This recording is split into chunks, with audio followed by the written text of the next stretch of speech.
Originally, I had planned it when we first made the call that we would do a journey across 1 month.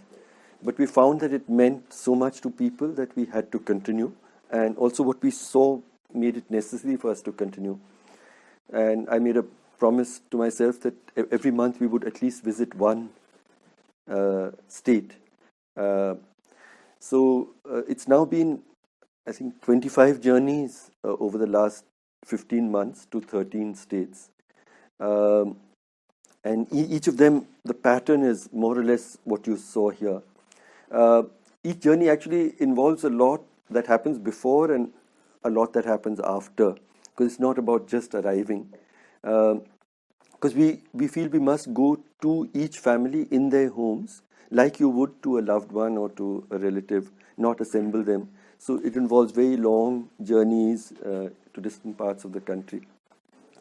But we want them to know that we are coming and to have an informed consent. So we have an advanced group that goes, plans the route. We try to look for local organizations to come together also to do this, because there's an extraordinary silence even in civil society in most parts of the country around this. So it also becomes an opportunity to bring people together. And then after the journey, which we do, and this visiting of the family, largely communicating that they are not alone, we found it means a huge amount to people, and even if nothing else happened, that it was worthwhile. But then we also try to find out about the status of their legal cases, and then there was a promise that we would try to take care. Now that became an extraordinary challenge, because I worked on communal riots, say in Gujarat or in Muzaffarnagar, where at least, however large it is, the numbers are much larger, but they are in one location over a few days. But here it is, one in Nagaon in Assam, then in Uttar Dinajpur in Bengal, then in Latehar in Jharkhand, and somewhere else in Karnataka. So, and these have to be fought in local courts there. But we have tried, and in the briefing this morning, we'll also talk about the legal cases that we're trying to fight. These have been very important. And they're even more important because what has happened is routinely the police almost across the country, and this is even in non-BJP ruled states, the police tends to register criminal cases against the victim and does everything to protect the accused. So in that, the legal response has also become very crucial. So there's the question, because we see it as a journey of two things. One is of solidarity with the family, and through the family to the entire community, which is, I was reading actually a piece about, I'm trying to understand lynching and just been, what has happened in other parts of the world. And just wanted to say that lynching hasn't only happened in India. It's something that is happening in other parts of the world. But there's something very particular about what is happening in India. Broadly, we find that three kinds of lynching. One is lynching just as, random criminal acts. You can have like some of the road rage kind of lynching or other things. So they're random criminal acts. The second is where it becomes a movement of rough justice, which is we saw in Indonesia, we saw in Calcutta actually, used to have this pickpockets, the crowd sort of gathering and killing people in lynching. Latin America has seen a lot of this and continues to see it, which is a lot around sexual violence, where even inside jails there's an acceptance that a rapist is very unsafe inside a jail in prison in Brazil, etc. So they kill people. Indonesia has seen a very large amount of this kind of rough justice, which is basically saying that we don't have faith that the criminal justice system will punish and we will take the law into our own hands. And the third is what I would describe as clearly as hate crime, where you're punishing, where the lynch mob is primarily lynching somebody because of who they are, not what they have done.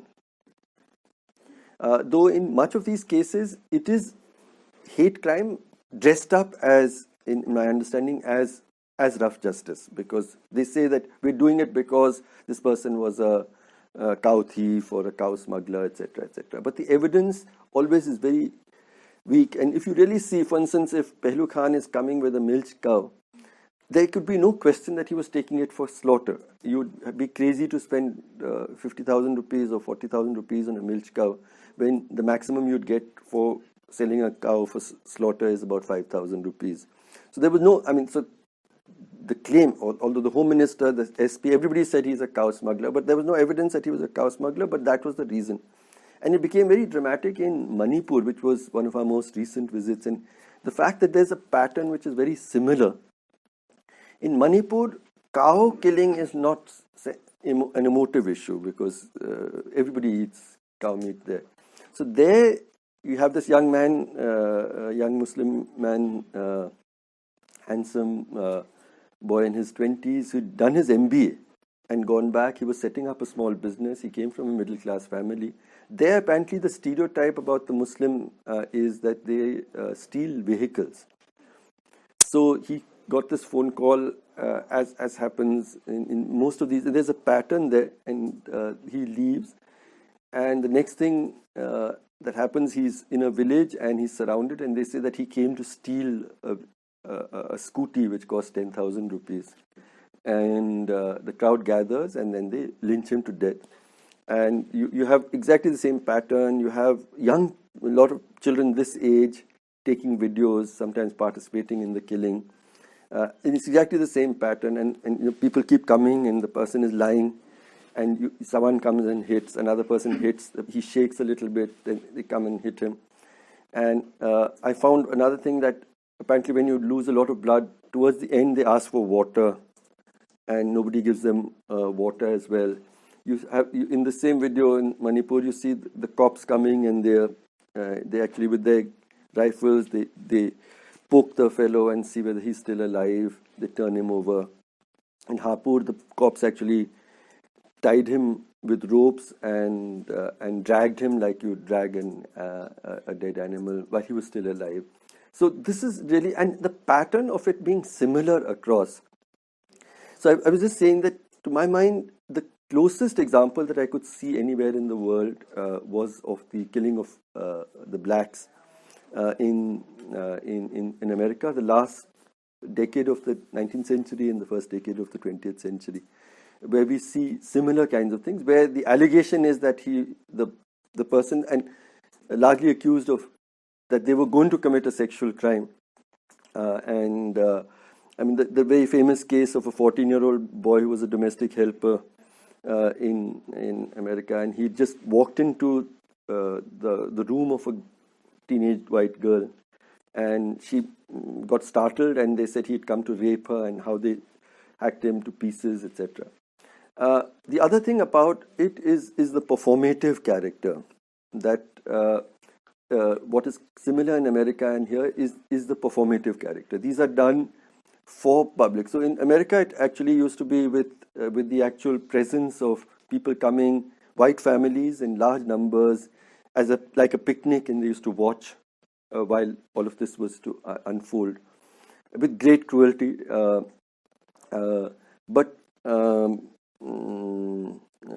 And I see the same cruelty now. But here we've replaced this crowd, the larger community watching it with the video camera. And so you have in every single case, more or less, that they videotape it and very happily sort of post it online, which means two or three things. One is that it means that you feel you've committed this act of great masculine heroism by doing this kind of lynching. The second is that you're sure that no one is going to punish you because your faces are there. Not only are you not going to be punished, you will be seen as you're going to be valorized as a hero of the Hindu nation, that you've done this, etc. And ministers, everybody will. And the garlanding was not a rare case, which giant sinners. It's really everywhere they are valorized as heroes. But the third is, it also is attempting to communicate a message to the community about this is what we have reduced you to. This is what you have become. And this is precisely what the American lynchings also tried to do. And so I believe, and I've just, in fact, written a more academic paper trying to understand this, where I see the closest example, closest similarity. And what is important is that the number of lynchings, even in America, were totally over all of those decades, was about 3,200 they've been able to do. But its impact was huge. So there's this beautiful piece somebody's written that, every lynching was 1,000 lynchings that reverberated across the land, and that and it's exactly that. Every lynching here is 1,000. It's 10,000 lynchings for every person of the Muslim community being told this is what is going to happen to you. So the numbers of people killed in lynching is disputable, but it's much less than even in a single major riot. But its impact has been and continues to be extraordinary in terms of creating a sense of fear and second-class citizenship. There are 3 or 4 things that we saw in the lynchings which I wanted to share. The first was the extraordinary cruelty of the killings. Now, these are mostly strangers, and so like the 2 boys that we saw, whose graves we saw here, 18, 19, 17 years old, and you don't even know the person, and the body comes back with the eyes gouged out, the ears cut off. In Bengal, the 3 boys came with their genitals smashed with stones, and it was exactly the same kind of story, and the pattern is very, very similar. I'm sorry for the young kids here, because this is a reality that we have to recognize, and so on. So the enormous cruelty is very, very reminiscent of what happened in the US, where I was just reading the stories and the history, and it's almost identical, the way they used to do this, the kind of killings that they did there. The second is the use of the video camera, and I've already spoken about that. The third is the role of the police. So the police is either, you can see it to be actually present, enabling, facilitating what is happening, or it, even when it comes later, its role it works like no police is supposed to function. So I'll tell you the story in Hapur, which just happened about an hour and a half's drive from here. Here he is a 45-year-old man, quite overweight and unsteady on his feet, and very, very poor. They lived in one tiny room, and his job he used to earn his living for his family by going down to village and asking them to sell baby goats, which they would buy, and then his wife would rear them at home, and when they grew to an age, they would sell them for slaughter. So everybody knew him in that village, and so then suddenly a rumor came that he had killed a cow.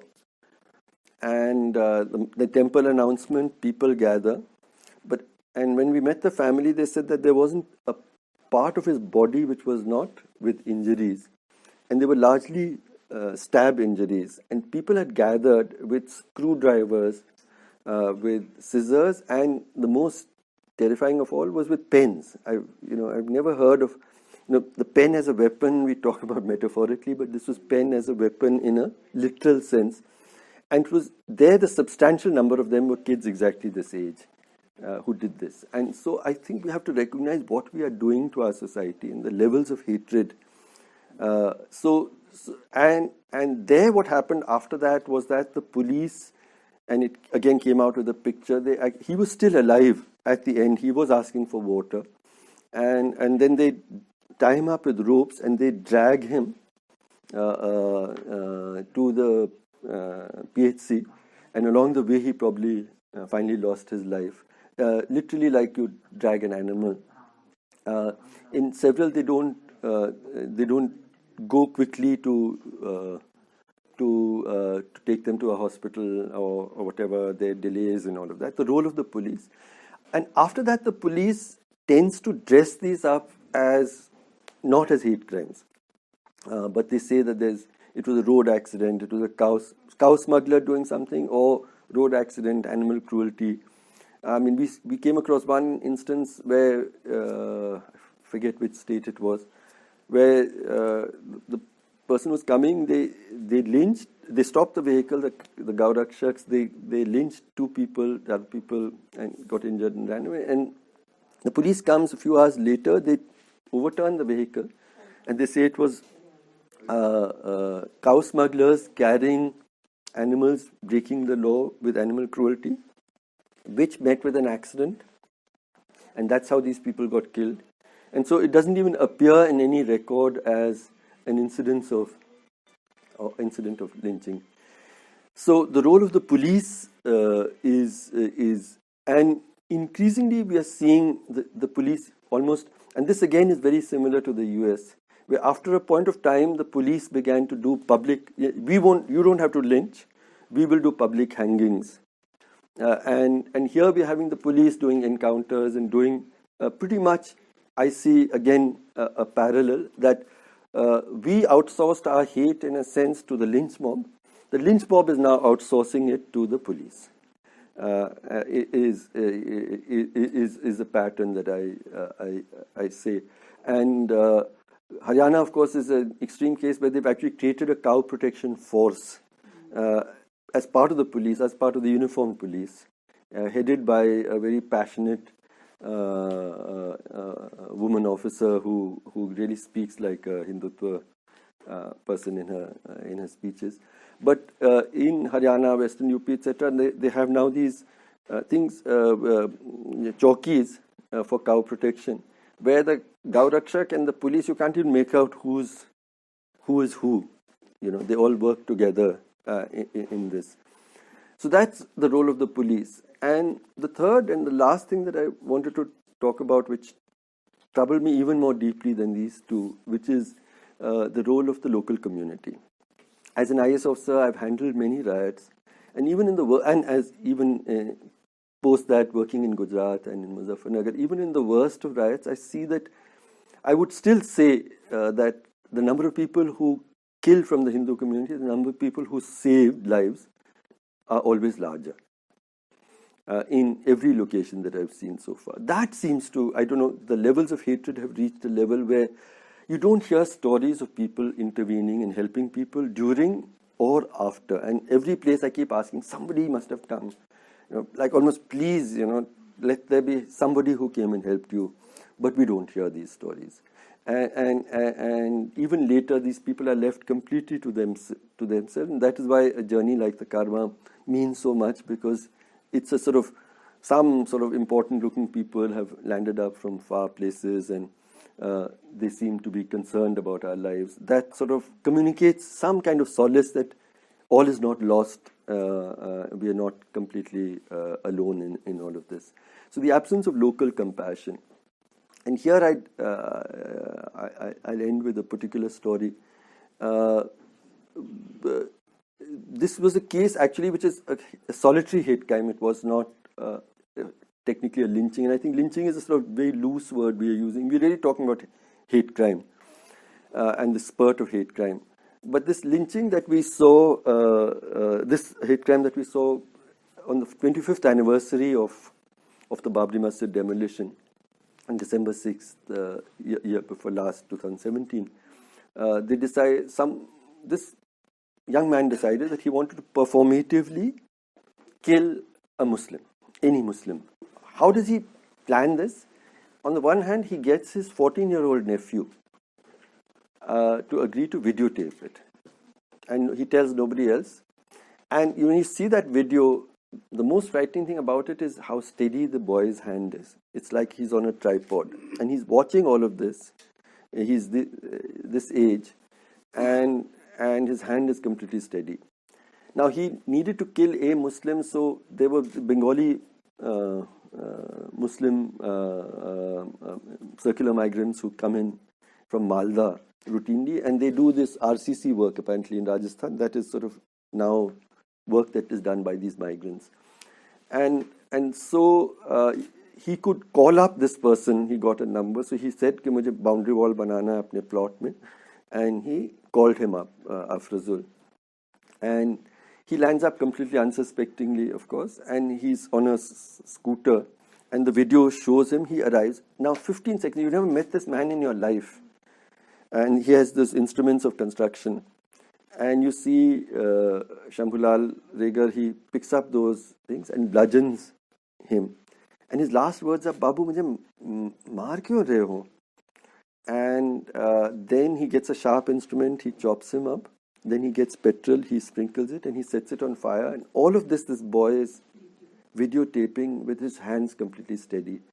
And then he turns to the camera and he gives this long rant against Muslims, where he talks about love jihad and the Babri Masjid demolition and various other things. I actually listened to that tape many times, and it's every single stereotype that is propagated about the Muslims this guy had done. And he did 2 videos before that about Muslims. Anyway, this was one case where we decided that we would visit the family of the killer, just to try to understand. So we went to this Regar colony, and he, it humanizes also. Of course, he had a small mentally challenged little girl. In one of the videos, actually, he's holding her, and she was completely unaware of obviously what had happened. She was touching everybody's feet and going around. There were 3 brothers living together. Father, very interesting. And Regars are very low even in the caste hierarchy. They're below even the Chamars. His father had assumed a new identity and gone to Gujarat, and he was making temple idols out of marble. And he'd become reasonably well-to-do because of that, and that's how they had this 3-story house. This young man had also started a marble business, and his marble business got destroyed because of demonetization. And they said he was completely in despair, but instead of being angry about who, his whole anger got focused on Muslims. And apparently there's hundreds of hate tapes that they've made of lynching, of all of this, and you can keep on. He used to watch them apparently obsessively, his family said. And in the end, he decided that he would do this. And nobody had, and then we saw there were 2 rooms where the 17 Bengali migrants used to live in very hard conditions. And from the age of, I think, 14, he was there. He was 48 now. That's how he'd spent his life. We went to Malda, also to his home, in one of our journeys. And I remember, because you see, he just had 2 daughters. He was spending his entire life in this kind of hardship, so that those 2 daughters would get a life. His wife used to say, because of the mobile phone, she said every morning at 9 o'clock he used to ring up. And she in fact told me, she said, "Puchte, bhat khaya, haan, bhat khaya, beti school gayi, haan, school gayi, etc., etc." So they had that usual conversation. 11 o'clock this happened to him. And his elder daughter was 10 years, in class 10, and so this is what happened. Anyway, this was one place where I decided that we'd call a meeting of the Hindu community and say, how come you don't care? This happened right at the district headquarters, about 500 meters from the DM's office. And this was, the Hindu community was going on about life as if it didn't matter. So I remember we called this meeting. I requested Ashok Vajpayee and Apurvanand and Aruna Roy, and we all went and addressed a few hundred people gathered. And I said to them, if you reached a point when you said, I don't care because they are Muslims and it doesn't affect me, think about that little boy with his steady hand, and the videotape that he was taking. If you think hate is going to only affect somebody else, don't you realize what it is doing to us? Is this how you want to raise your children? Do you want your children to be raised with this kind of hate in their hearts? And you think it isn't something that should involve us? What we were seeing was outside the domain of how we see things as within, where solutions are determined by the rule of law. And here what we saw was that not only rule of law was completely shattered, but we also saw people who were whose responsibility is to stand for protecting rule of law were standing with the accused. So there was a double betrayal for this community, who were not only not treated as citizens, who were not only treated as human beings, but were also there was no sense of anybody ever going to give them justice. They were doubly accused. So there were people, when, as Harsh said, I mean, it was very difficult to hear from the families how the bodies, how killings happened, and how there was no moral essence. The bodies were disintegrated. They were reduced to pulp. They were reduced to non-human existence, the way people were dragged, and so much hate. Just listening to how crowds gathered and killed people who were also many times from the same village, who they knew. We also encountered, I mean, many times we also had our moments of complete meltdown. There were, all of us had our own moments. I remember very clearly when we went to a village called Kanchanatha in Tamil Nadu, where 3 young Dalit boys were plunged to death. And we visited the families 28 days after the death. And as we were standing, talking to families, they suddenly said, and we have not washed the blood of our loved ones, and we will not do it till the time we get justice. And as I looked down, I was standing on a coagulated pool of blood. And it was not easy, and it completely shattered us also. And we saw all along in that the row of houses in that small hamlet, where because these were 3 young men who were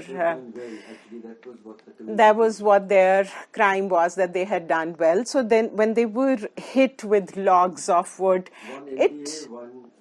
one MBA, one guy in the army, and the upper caste fellows said, how dare they do well, and this is what and they were logs of wood which were full of blood, and blood was everywhere in that little Dalit Wada or Dalit hamlet, as it was.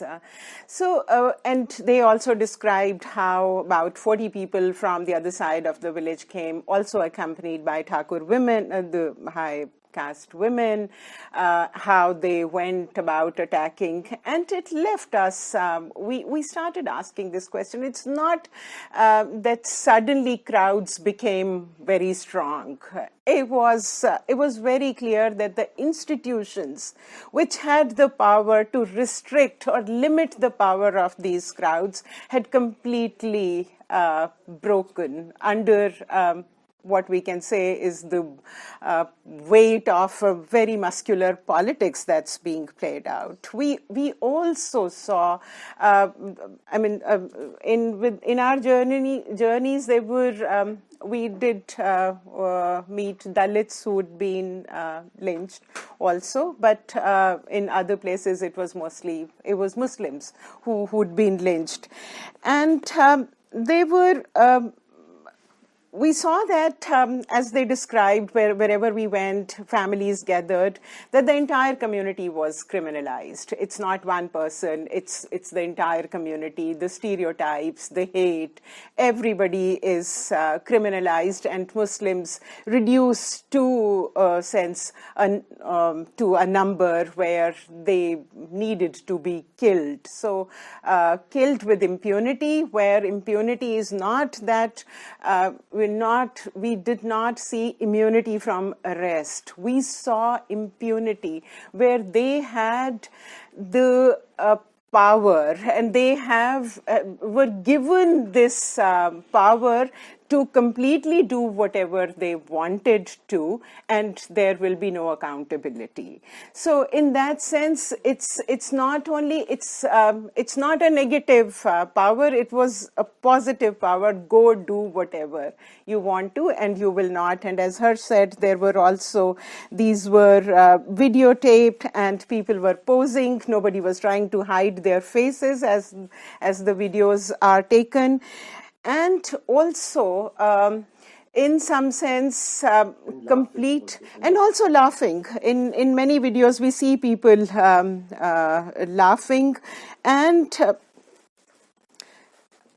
in many places, they also, as we saw in Haryana and also in Karnataka, where non-state such kind of actors had found their way in the processes of the state.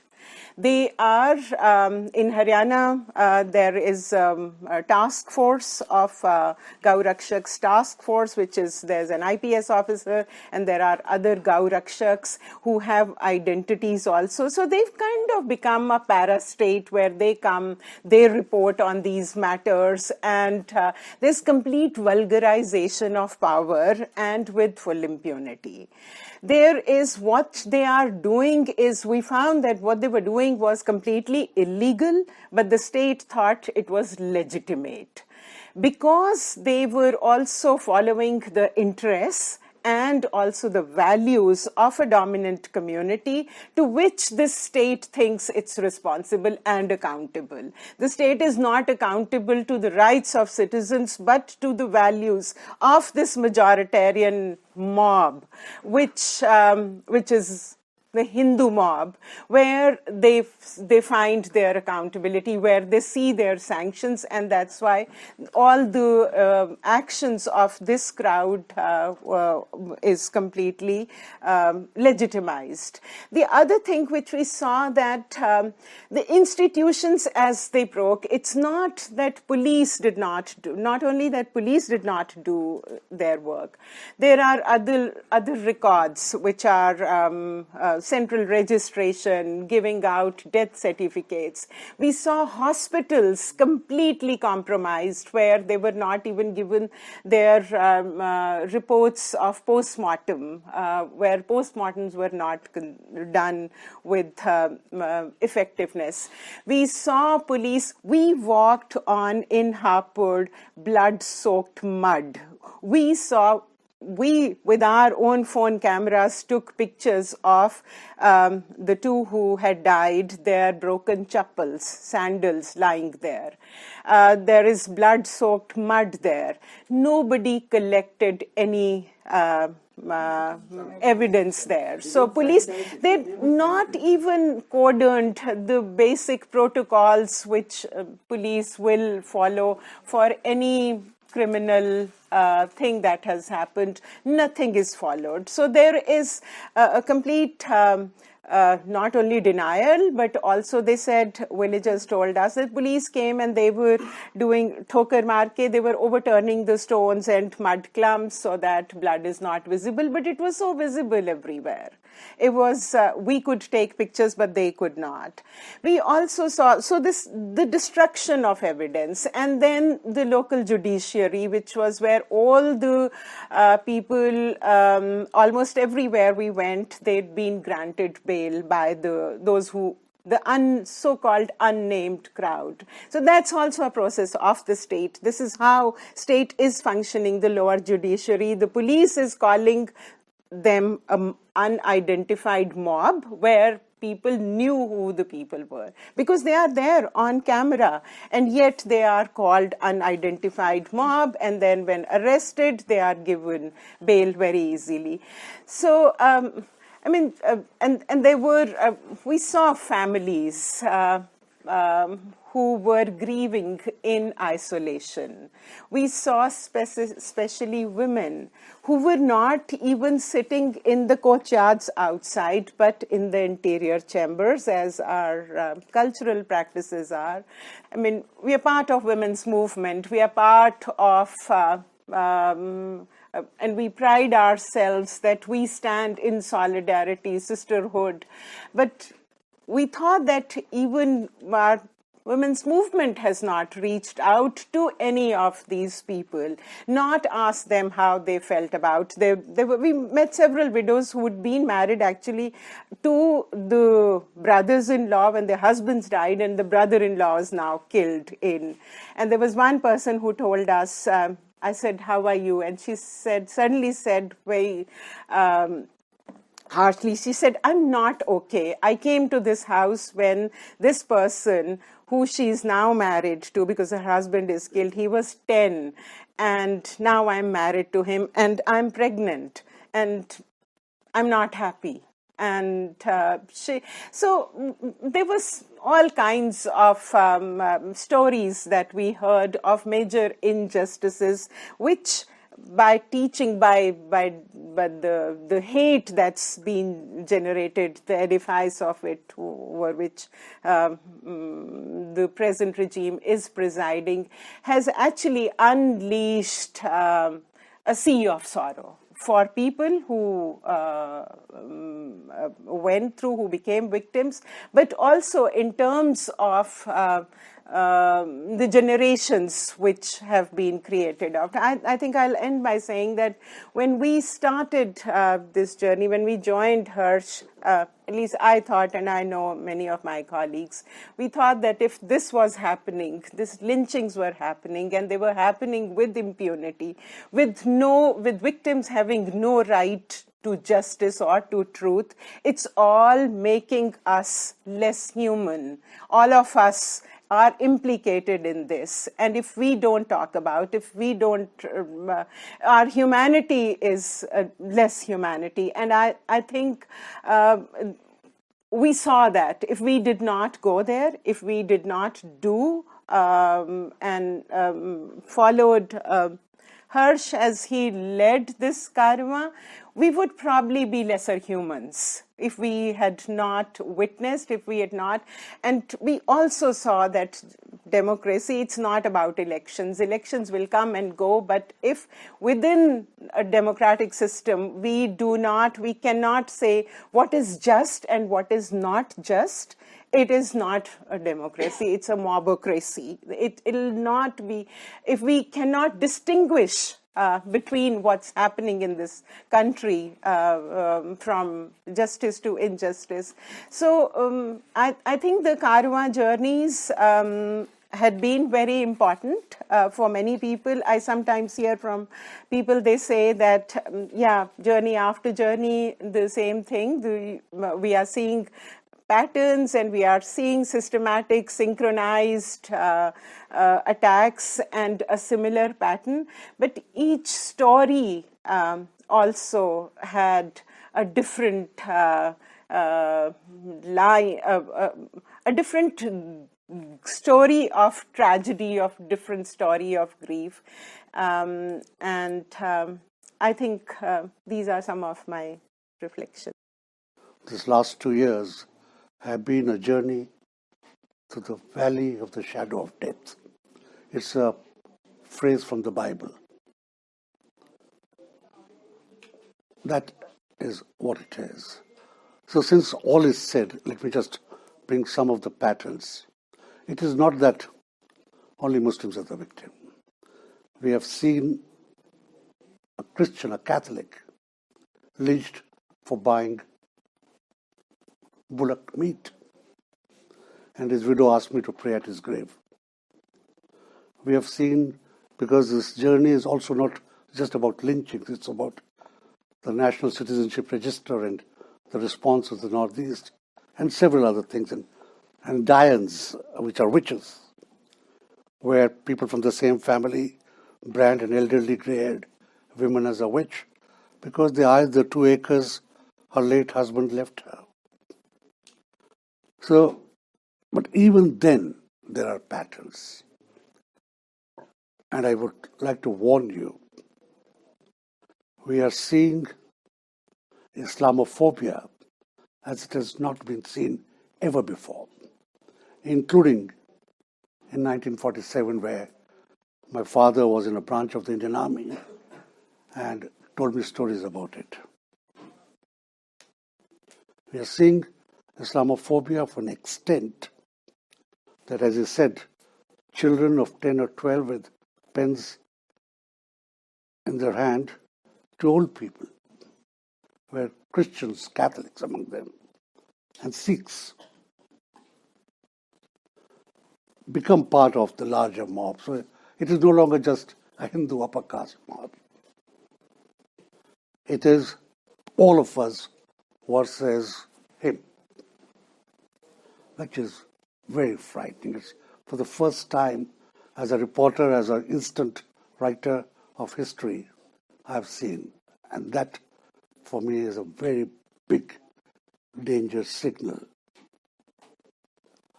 Because in it are seeds where we've seen through history where groups coalesce, attack the most vulnerable, and then in turn they are attacked. And Pastor Nimmerler's poem is quite poignantly descriptive of that. How do we challenge Islamophobia? With the police are implicit, the judiciary believes the rumor, and let us not say that senior judiciary is slightly more holy than the lower judiciary.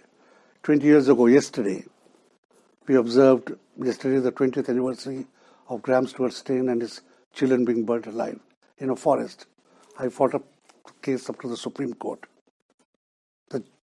The bench which accepted the High Court giving him life term instead of the sessions giving him death, said in one sentence that he was killed because he was converting people. We had to absolutely mob the Chief Justice to get those two sentences removed, possibly for the first time in the history of the Supreme Court. This is now rampant. Many things are not the law. Not every state has laws against cow slaughter. But the law against cow slaughter is implicitly believed by everyone to be universally applicable in the entire political dominion of India, the map of India. There are many other things like that which are not there but are believed to be so.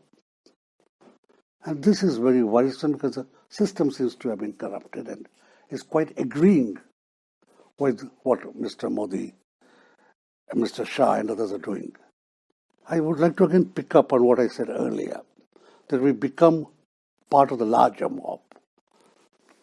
Mr. Shah yesterday said, quite pungently and very cold blood, that the NCR and other laws and the citizenship laws and the refugee laws will be, Christians don't have to worry, Sikhs don't have to worry, Parsis don't have to worry.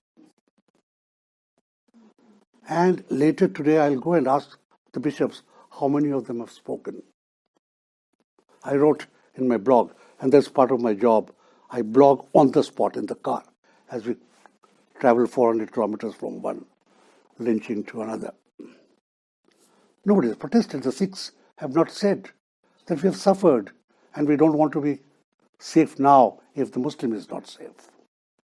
The Christians haven't spoken at all, and I'm ashamed as a Christian practicing now. I wish I was back again when I first met Renuka, when I was not a practicing Christian. They are not protesting. They actually do believe that they will be safe. They have started believing in the thesis. And that for me is very, very frightening. They have narrated the incidents, I don't want to go into that. How does civil society act?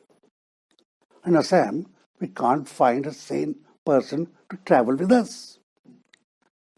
Large Catholic institutions give him and me bedrooms with, unfortunately because of our knees, with Western commodes. But other institutions say, don't come. They're friends of mine. I said, can I and Harsh come to use your loo? And they said, don't come.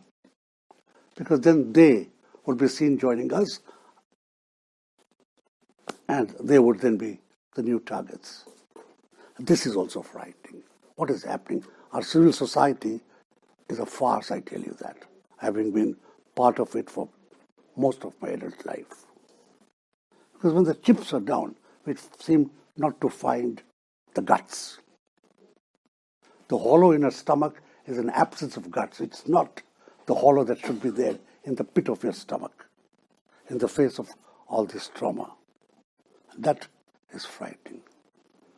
The absence of the hand of succor, the hand of the government, the Raja's hand.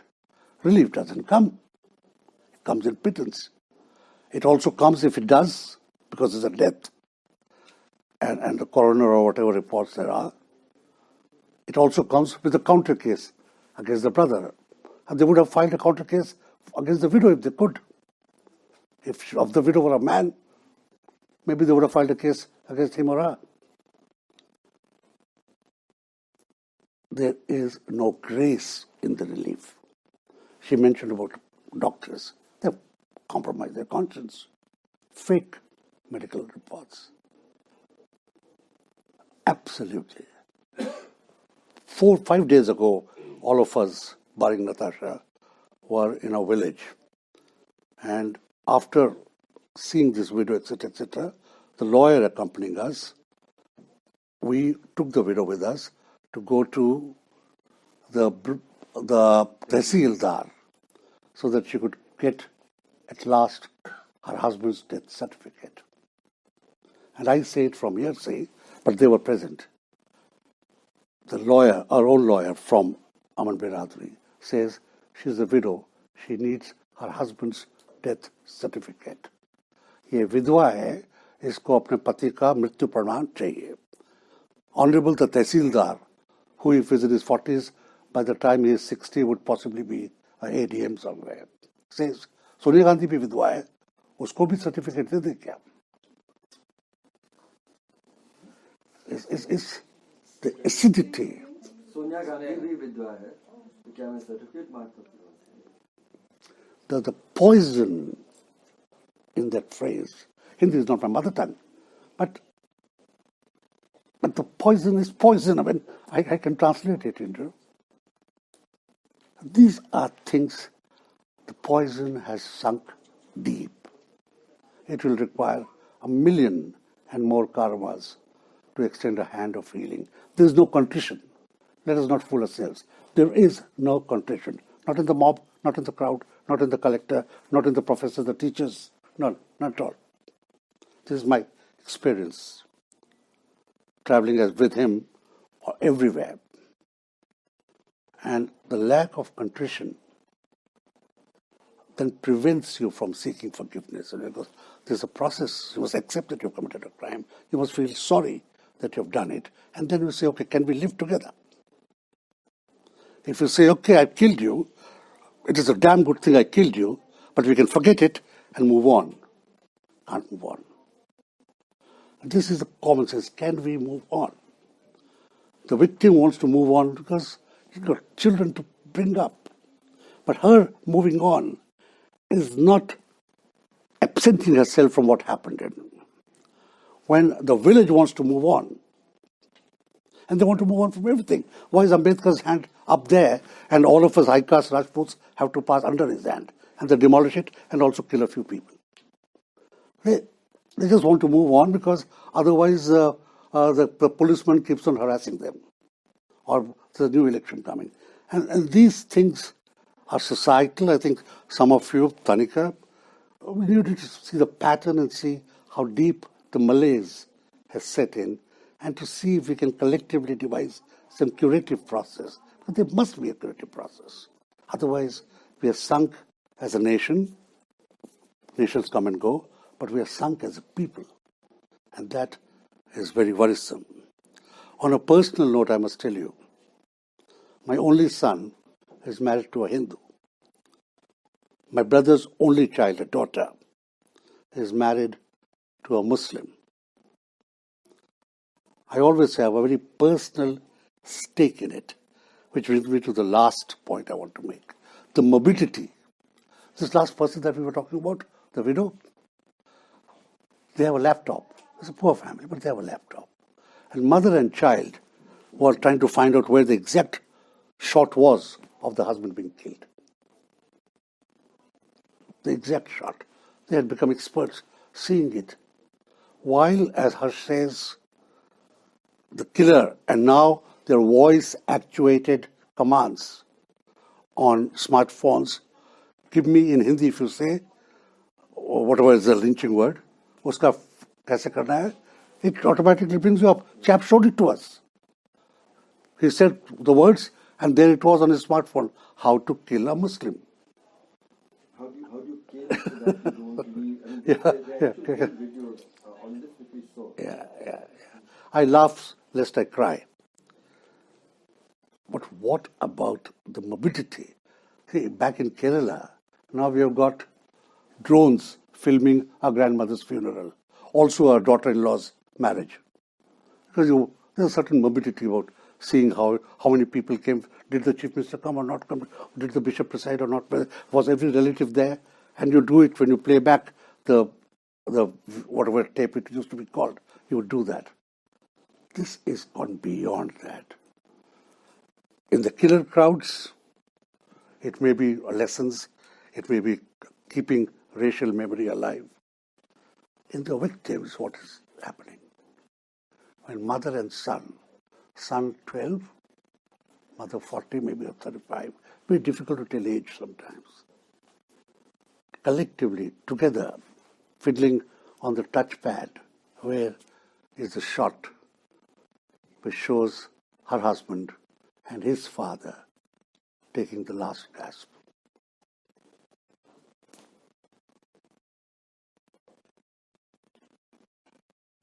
Lynching in this whole series happened. It was Muhammad Akhlaq in Dadri. And I live in Greater Noida. And before I read the news in the newspaper, before it came on my Twitter feed, the news had already reached my home because it was 5 kilometers from where I live, 10 kilometers from where I live. And Ashok, the driver in our house, Kanta, the woman who cooks in my house, both brought the news. One of them telling me that a calf had been killed and therefore the man had to be killed. The other one telling me, kuch nahi hua, aise hi mara hai.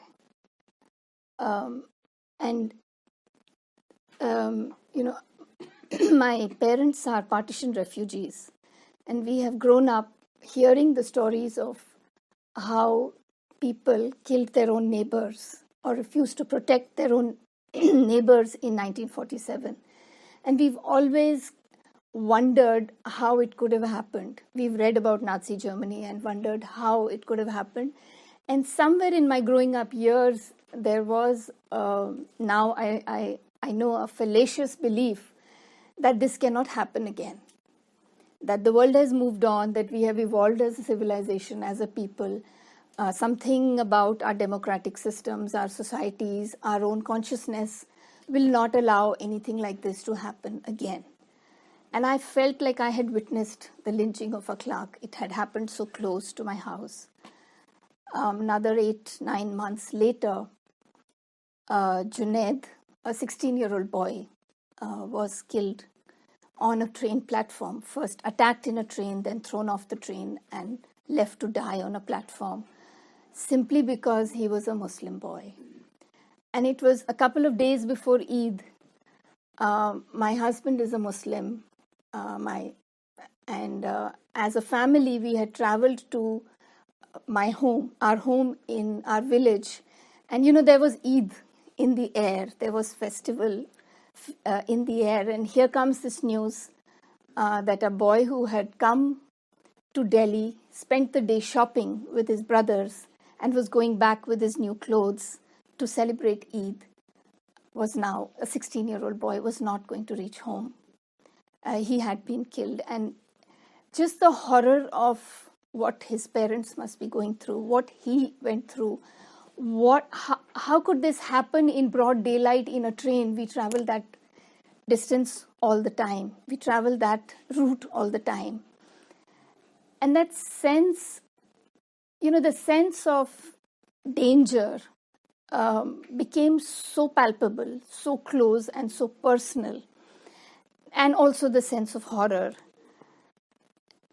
And as a mother, I have 3 children. 2 of them are your age, 1 of them is younger. I spend a lot of time, deconstructing what is happening, explaining what they are reading in the headlines, what they are hearing in their school. So questions like, but Mama, how can a government do this to their own people? But how can a leader laugh when people are suffering? How can, what do people mean when they say, Tum Pakistan chale jao? Why should we go to Pakistan? Why do they talk like this about Muslim people? Their own father is a Muslim, and they see him as the most loving, nurturing person in their life. And they suddenly find themselves in a world where he's some kind of villain. And it makes no sense to them. And even we grew up with these questions. There were riots in India. There was, in the entire world, there were killings. There was all kinds of violence that we had to understand and explain to ourselves. But just the escalation that we see in the last few years has made it impossible to leave it at words, has made it impossible for anyone to be able to say to their own child, ki sab theek ho jayega. Yeah, don't worry, there is also some good in the world. Or that the good is more than the evil, because you just don't have the facts to show it. You don't have any evidence to be able to say that to them. And it brought me and many others to the point where we felt that we had to move out of this passive position. We had to move beyond talking about it. And one of the questions Harsh raises constantly is, future generations will ask, what were you doing when this was happening? How did you allow this to happen? And we have to do something now if we want to be able to answer that question. We may fail, we may be marginally successful, but we have to find we have to keep looking for an effective way to respond. And that's how I became part of the Karwan-e-Mohabbat, like many other people did when the first call was put out on the internet for it was both a crowdfunding appeal to ask for funds for the journey, as well as an appeal for people to join in as professionals, as individuals. And when I joined the Karwan, when I joined on the first leg, when I traveled to Uttar Pradesh and Rajasthan and later Gujarat, one of the very stark differences in my experience, something that I felt very, very starkly in this experience of traveling to the homes of victims, in comparison to how, as a journalist with NDTV for 13 years, I had constantly gone to disaster zones, places and homes where violence had freshly taken place, in with our camera and out. And we had constantly kind of reassured ourselves that we were making a difference, that something about our storytelling, our putting out these stories on a broadcast channel was going to make a difference. But to be honest, over the years, I lost that faith. And my overwhelming sense was more that beyond building our own careers and building kind of being a brick in the wall of corporate media, there wasn't very much that we were being able to achieve. And I had walked out of mainstream media. And this time, when I went in as an independent writer and an independent filmmaker, I felt, because of the way the Karwan connects with the people, because of the way in which Harsh Mander has shown us a way to connect with people, we go there as our full selves. We are allowed to cry. We are allowed, we give ourselves a permission to cry, which you don't do as a professional. We give ourselves the permission to go beyond detachment, to to break down, to hold hands, to listen to jokes, to laugh with people, to continue to stay there even when the work is done because the connections are still being made, to listen deeply without necessarily thinking that this is not material that I'm going to use in my story. And like Navsharan shared, it has the potential to change oneself as a human being. And from that position, when we do our professional writing work and our professional filmmaking work, there is a difference in that work as well, in that work's ability to communicate and in that work's ability to impact people who are the audience of that. The last thing I expected when I joined the Karwan was that there would be a book deal from a mainstream publisher like Amazon, Westland, but there was a book deal. We were writing a book. We didn't really expect it to have an audience, but it has an audience. It has a readership. And this is something I want to share. While there is a tremendous sense of helplessness, despair, and frustration about how far our efforts can take us in the face of the hate and the very connected, concerted efforts to spread hate and violence, one has also got a lot of reassurance. One, from the strength of victims, just from the sheer strength of the same widows, the same parents who have lost everything and who have more than what they have lost financially and emotionally, the unsayable has happened to them. That sense of dread when somebody leaves the house, that unreasonable fear that you have कि कुछ भी हो सकता है, which you tell yourself कि don't be silly, ऐसा नहीं होता है, you go out into the world, you come back. You can have a road accident, but you do not imagine that somebody will be attacked by pens, that somebody's car will be stopped by a mob, that a well-to-do Farooq Khan in Manipur, who's setting up his own food processing business, will be accused of stealing a moped and killed in this kind of...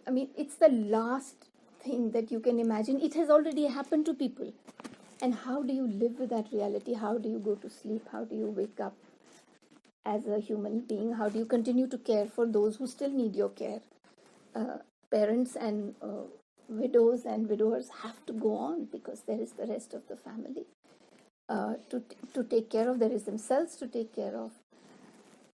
And amidst that despair, we have witnessed so much strength in the voice of those mothers who are refusing to clean the blood, who are crying.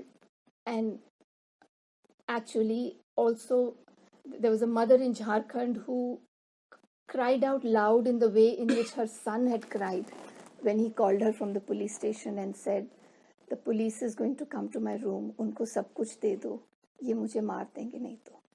And she actually mimicked the way in which that boy had cried.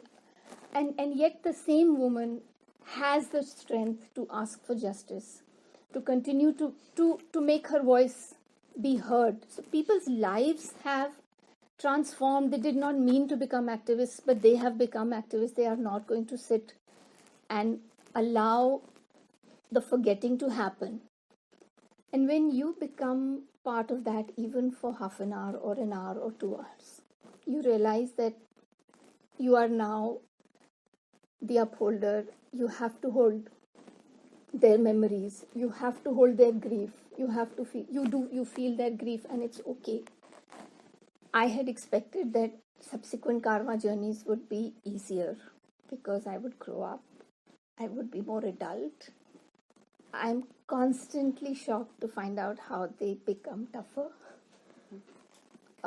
Perhaps because our capacity to listen, our capacity to feel the grief of others has increased. And that may be a good thing in itself. So one of them is the strength of victims, which gives us a lot of reassurance. They have nothing to eat. They don't have 2 full meals, some of them. But the father will continue to seek justice for the son's death. Then there are, connections that people in civil society have stepped up to make with us. I'm an author of 2 books, one of which came out just before I joined the Karwan. One of them came out in December. And these are not books connected to the Karwan. They are memoirs. I write about being a family in modern day India and, negotiating all the dysfunctional systems that you live with, whether it's patriarchy, whether it's a failing democracy, whether it is a loss of the ability to love each other within a family. So I write about those things, and so there are a lot of book events, there are a lot of book readings, and I am amazed at how at every single place where I go with my other books, somebody raises their hand from the crowd and says, tell us about the Karwan-e-Mohabbat. Because of the 300 articles I have written on other things, I have written 5 on the Karwan-e-Mohabbat, or 6. And yet there is an impact. People will write us emails, they will send us messages in our Facebook and Twitter inbox. So there is a fear of speaking up publicly. There is a fear of how they will be judged if they are seen to be speaking against the government. Yet there is a hunger, a need to speak, to connect to those, to reassure us that we are on the right path. And those messages keep flowing in constantly. And it's the same that's been happening with the videos that we've been releasing. So it's not like they get a lot of likes, it's not like but they get shared. And people who will not put a like on Facebook will send me a message on my WhatsApp or my inbox to tell us that they appreciate what is happening, to tell us that they are sharing this further, to tell us that they are the last person in their family and they don't dare speak up in a family WhatsApp group, but they are so glad that somebody is saying what they need to say. And that gives us, all of us, a lot of reassurance to carry on.